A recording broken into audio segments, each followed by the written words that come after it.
Hello guys, welcome to the UGC NET exam corner.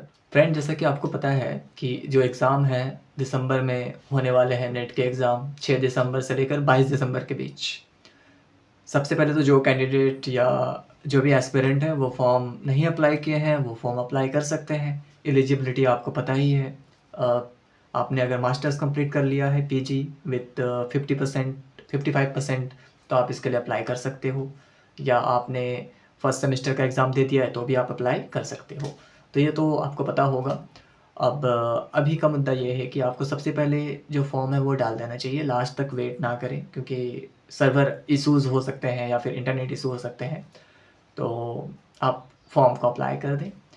ठीक है, मैं ऑलरेडी नेट क्वालिफाइड हूँ, जैसा कि मैंने प्रीवियस वीडियो में बताया है, और आपको पता होगा अगर आप पहले भी हमारे वीडियो को देखे हो और यूट्यूब के चैनल पे। प्रीवियस ईयर के जो ट्रेंड देख रहे हो, जो नेट के एग्ज़ाम हुए, उसमें जो पैटर्न है, क्वेश्चन का जो लेवल है, वो जो अनटच्ड एरिया है वहाँ से भी क्वेश्चन अब पूछने लगे हैं।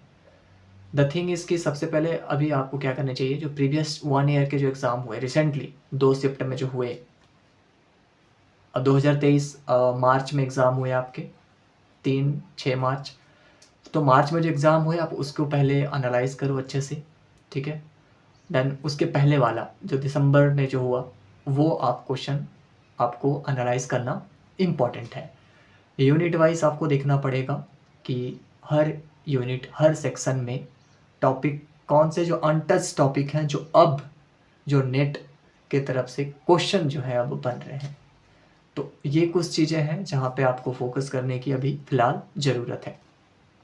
एंड वन मोर थिंग, आपको एमसीक्यू प्रैक्टिस करने के साथ साथ आपको कॉन्सेप्चुअल क्लैरिटी भी होनी चाहिए। क्योंकि मैं पहले भी जब एनालाइज़ किया और ये देखा कि क्वेश्चन आपको डायरेक्ट नहीं आते, क्वेश्चन में आपको मल्टीपल गिवन ऑप्शंस होते हैं, and you have to decide कि अगर आपका जो एनालिटिकल एबिलिटी है, अगर आप एक कॉन्सेप्ट से दूसरे कॉन्सेप्ट को रिलेट कर पा रहे हो, अगर आप पॉलिटिकल थ्योरी को आप इंडियन पॉलिटिकल थॉट के साथ रिलेट कर पा रहे हो, पॉलिटिकल जो आइडियोलॉजी है उसको आप रिलेट कर पा रहे हो इंडियन पॉलिटिकल जो थिंकर हैं, लाइक बी आर अम्बेडकर हो गए, या जवाहरलाल नेहरू हो गए, या फिर राजा राम मोहन रॉय हो गए, इनका जो है, इनके साथ जो आप पॉलिटिकल आइडियोलॉजी कैसे आप रिलेट करते हो। द थिंग इज़ कि अगर आपके पास इंटर डिसिप्लिनरी अप्रोच अब अपना रहे हो तो आपके लिए आसान होगा।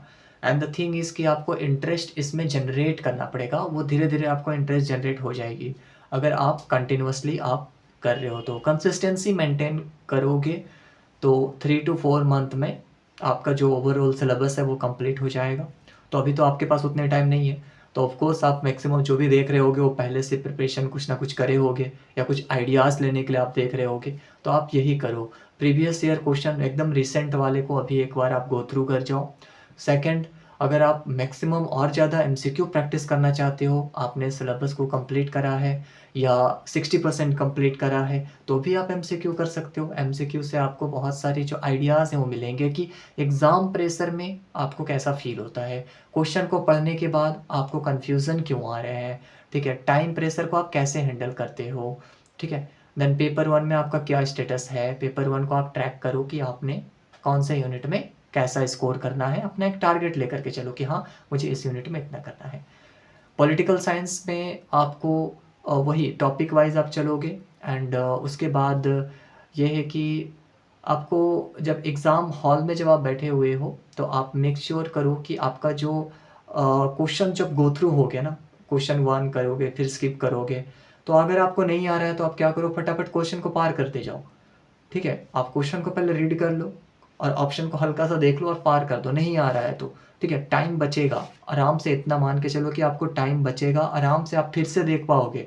अगर आप थोड़ा बहुत स्पीड और टाइम मैनेजमेंट को एफिशिएंटली अच्छे से कर रहे हो, तब टाइम अगर आपके पास सेव होता है तो आप उसको रिव्यू भी कर सकते हो बाद में जाकर। फटाफट एक बार आप उसको पहले देख लो, देखने के बाद आप स्किप करते जाओ, क्वेश्चन अगर नहीं आ रहे हैं तो ईजी क्वेश्चन आप करते जाओ पहले।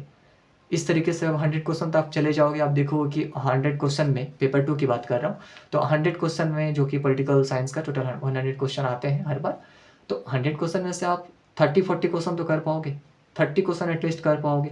जो आपको डायरेक्टली आते होंगे, कुछ भी लॉजिक लगा करके आप एलिमिनेट करके या आप गेस करके एजुकेटेड गेस लगा रहे हो, क्योंकि सारे के सारे आपको नहीं आते होंगे ऑफ कोर्स, लेकिन 30 to 40 क्वेश्चन अप्रॉक्स आप उतना हिट कर पाओगे, ठीक है। तो वो करने के बाद आपको एक जो सेटिस्फेक्शन आने लगेगा कि चलो ठीक है, अब आप थोड़ा सा सेफ हो। उसके बाद फिर आप आगे बढ़ोगे, फिर आप करोगे इस तरीके से कर करके टोटल आपको 60 से 70 क्वेश्चन आपको टच करने हैं। 60 से 70 क्वेश्चन आपको करेक्ट मारने हैं, ठीक है। उसके ऊपर भी आप मारोगे, वाई? क्योंकि आपको अटेम्प्ट सारे क्वेश्चन करने हैं। Why? Because there is no negative marking, as it is mentioned in the notification that there is no negative marking. So all candidate are advised to apply all the logic, all the you can say the educated guess, and don't ignore in every question. आपको सारे के सारे question you have to correct, ठीक है। मतलब you have to attain, sorry, आपको सारे के सारे क्वेश्चन अटेन करके आने हैं, whether you know or don't know, whether you have the proper knowledge or not. आप उतना वहाँ पर उसको करेक्ट, आप उसको अटेन करके आओ, एटलीस्ट आपको फ़ायदा ही होगा। तो ये एक ओवरऑल आइडिया था। और भी आपका कुछ भी क्वेरीज है, मैं बहुत दिन बाद ही वीडियोस को अपलोड कर रहा हूँ आई थिंक।